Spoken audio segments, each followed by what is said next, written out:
Alright, hello and welcome to another episode of Total Warhammer Greenskin Observer Battle thing. I've forgotten the name. I should probably mention it now instead of later. If you want a specific battle, say Greenskin versus Greenskin or Human or Chaos versus Greenskin or Dwarf versus Chaos, whatever. Like specific army versus specific army, and if you want to get specific, like down into the details, what army composition versus what army composition. Leave a comment as to what you'd like to see in future episodes. However, today is slightly different because it's a replay from from my Clan Angrund campaign I've been playing the past couple days, and this battle is insane. My small, not fully flushed out army, because I'm missing like 3 slots that I could have had. This was my battle to retake the ancestral home of Karak 8 Peaks for Clan Angrund, but I was surrounding the goblins, the mutinous gits of the crooked moon, whatever.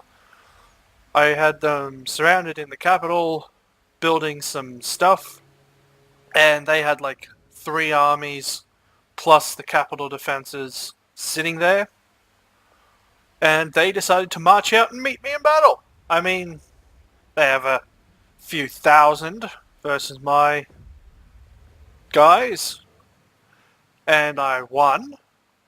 And it was one insane battle of numbers versus sheer defensive capability. So I decided I'm going to save that and record it for this. Yeah. And of course now we're just waiting for the loading. So yeah, this will be the only episode I record for this today, because after this I'm going to start StarCraft 2's campaign. Yeah, the battle lasted 10 minutes.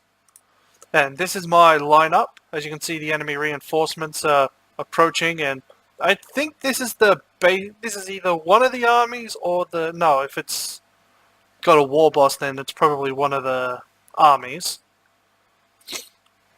So yeah, mostly goblins in here. There's a couple orcs. That's about it. It's the armies that are coming to reinforce that are the big hitting numbers. Meanwhile, back here, I've got some low ground and some high ground with my Thunderers. Thunderers are tricky to use because they have, unlike arrows, which have an arc, Thunderers will fire in basically a straight line. So if your guys are in the way, they won't exactly fire. So yeah, I've got a nice line of 6 Thunderers. Back here, we got Grudge Throwers. Bringing up the main artillery, the grudge throwers, and then one group of cannons. Cannons are pretty good at dealing with infantry. They're okay, they're not as good as grudge throwers or Ogrins, but they do good anti-large, which is not that often come up. And here we have Longbeards taking the front lines with my clan leader, Belagar Ironhammer, taking the front. So yeah, I'm actually being a spectator this time. So yeah, we have the greenskins bringing up the charge, and already my cannons are laying into them as much as my artillery. Actually, I think I might leave this on because I kind of need to see that stuff. But yeah, pretty much artillery just wrecks them as they approach. Because they're goblins, they have pretty low morale. So of course they ran once they started really taking fire.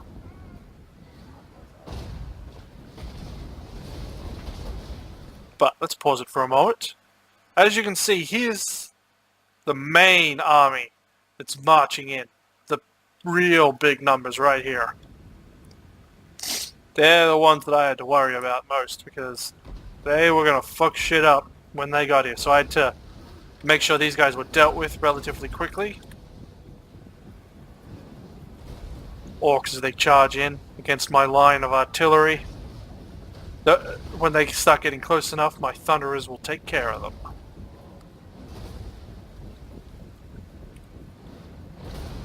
Of course, that's going to take some time, of course. There you go, there's me thunderers bringing down the thunder. Just volleys of rifle fire. Just shredding apart these orc boys.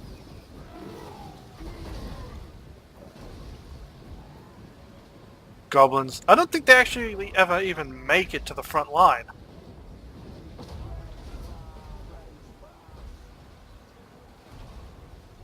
No, I don't.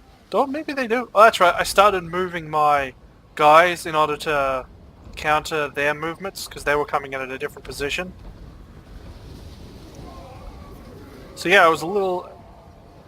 There was a bit of combat because of it. But it resolved itself long before the enemies got there. Of course, my artillery continued to hammer them regardless.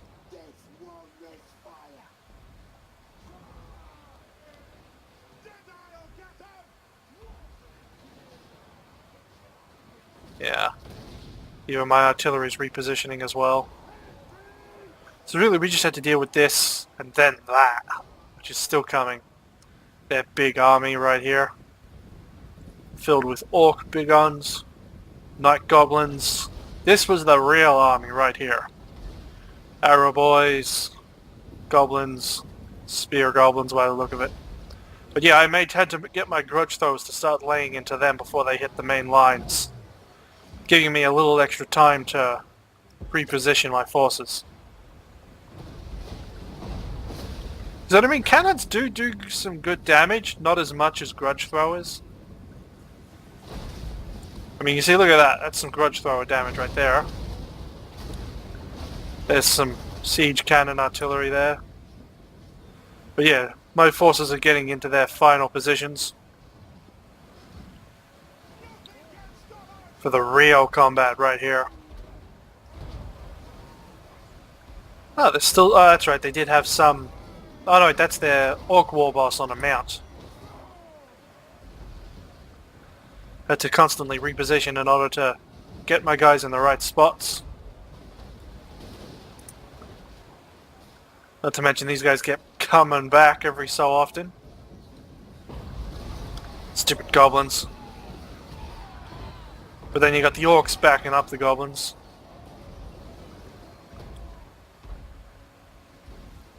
You see what I mean? These guys aren't firing anymore as much because the enemy are like on a constant downward slope, so it makes it pretty hard. So I actually had to try and make sure my guys were in the right positions in order to... Not to mention I had to tell them to aim at the back lines, not the front lines. See, these guys are firing because they have a good shot into these orcs here. So it makes Thunderers... Thunderers are incredibly strong, but difficult to keep them firing in the right spots. See, now they're firing it because they have a shot at the back guys. I had to make sure my firing line stayed as they were, so I had them repositioned to deal with those guys. Got Iron Hammer back in there. Yeah, this is just a huge ass battle. Just shit going everywhere. These guys didn't generally move because I had to make sure my Thunderers kept firing. So I had to maintain the defensive line no matter what. Had to make sure the Thunderers who were doing the real damage kept firing. Otherwise things probably wouldn't go as well. Because they're the ones doing the real damage. The Longbeards are there to hold the line and deal what damage they can, while the Thunderers pick off the enemy. As you can see, they're retreating for the moment, but they'll be back. Meanwhile, as they retreat, my artillery constantly lays into them.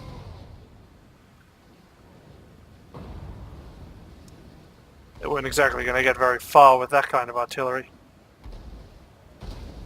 Not to mention my Thunderers firing off what they could as they ran away. That is, until they could regroup, of course. You see, some of them are regrouping now and coming back.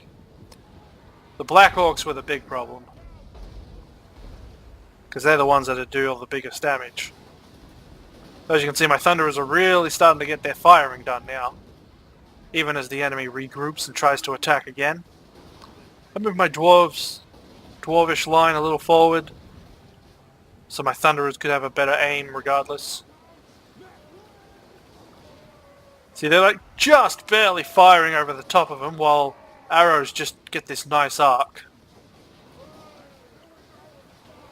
So that's the thing about Thunderers. That's what makes Thunderers so difficult. Is that. Not to mention, look at all the bodies from mostly artillery and gunfire. It's just insane. I don't think they really get back into a good cohesive strike. Don't remember if they get another charge in or end up just running.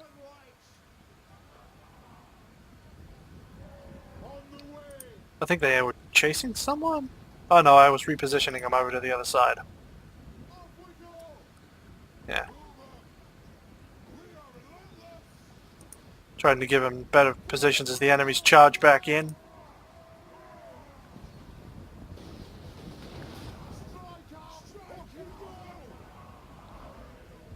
Plus for some reason they were all going in long, weird positions.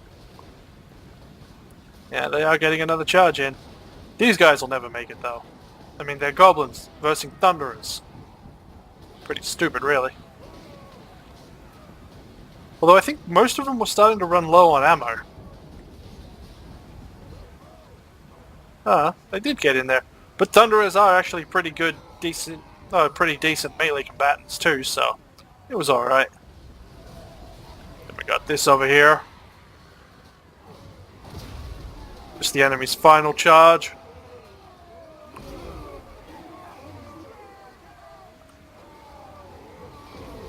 With Belagar Iron Hammer getting right into the mix.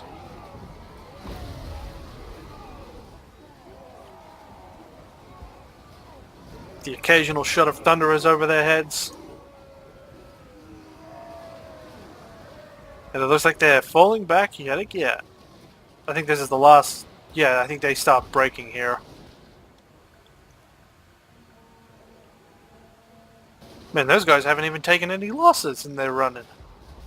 Shattered army losses. Yeah, now they're just going to get picked off as they ran away. I just wanted to kill as many as I could at this point. That's why I let the game go.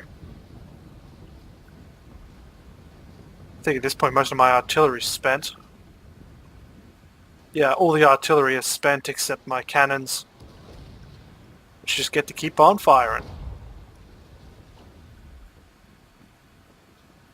Hit these little goblins that run away. Ooh, that looked like it hurt.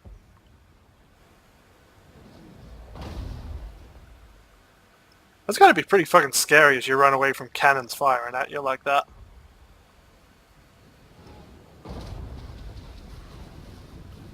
Cannons are good if they get a good line like that. Still, the grudge throwers are that bit better.